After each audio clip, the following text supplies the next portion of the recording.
Good evening and welcome to Monday's edition of the Regional News. Brazilian police over the weekend thwarted a bomb attack planned for Lady Gaga's historic concert that drew over 2 million people to the Copacabana Beach in Rio de Janeiro on Saturday. The civil police of Rio de Janeiro state, working in coordination with the Justice Ministry, said the plot was orchestrated by a group promoting hate speech and the radicalization of teenagers, including self-harm and violent content, as a form of social belonging. According to the Rio City Hall, 2.1 million people attended this concert of the American pop icon. The suspects were recruiting participants, including minors, to carry out coordinated attacks using improvised explosives and Molotov cocktails, the police said. The Justice Ministry said that recruiters identify themselves as members of Gaga's global fan base, known as the quote-unquote Little Monsters. The operation was based on a report by the ministry's Cyber Operations Lab following a tip-off from Rio State Police Intelligence, which uncovered digital cell encouraging violent behavior among teenagers using coded language and extremist symbolism.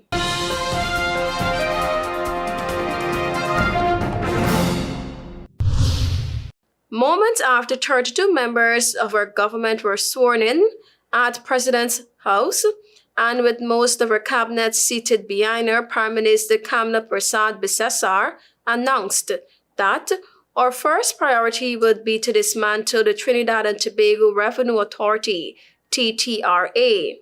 After declaring that it is time for quote-unquote boots on the ground and for her government to get to work, Prasad Bisesar then announced, quote-unquote, "We have to reform a lot of pieces of legislation, and the areas of priority will be one, to repeal the Trinidad and Tobago Revenue Authority Act," she said, to cheers from the crowd. The legislative framework governing the TTRA was passed by an Act of Parliament in December 2021. The TTRA was the former PNM administration's attempt to restructure the state's tax collection regime and was intended to replace the Inland Revenue Division IRD and Customs and Excise Division CED.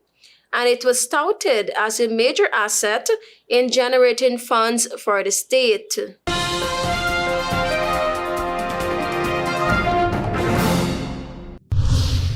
U.S. President Donald Trump has confirmed that he had offered to send U.S. troops to Mexico to help Mexican President Claudia Sheinbaum combat drug trafficking, an offer Sheinbaum disclosed on Saturday and said she had refused.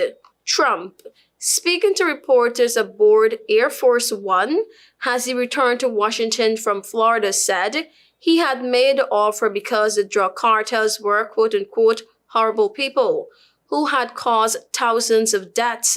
Asked if he was disappointed that she had turned down the offer, Trump said, quote-unquote, "The president of Mexico is a lovely woman, but she is so afraid of the cartels that she can't even think straight." Sheinbaum on Saturday said she had rejected Trump's offer because, quote-unquote, "sovereignty is not for sale." She said the two countries could collaborate, but Mexico would, quote-unquote, "never accept the presence of the United States military in our territory." Thank you for watching. I am Tiana Cole.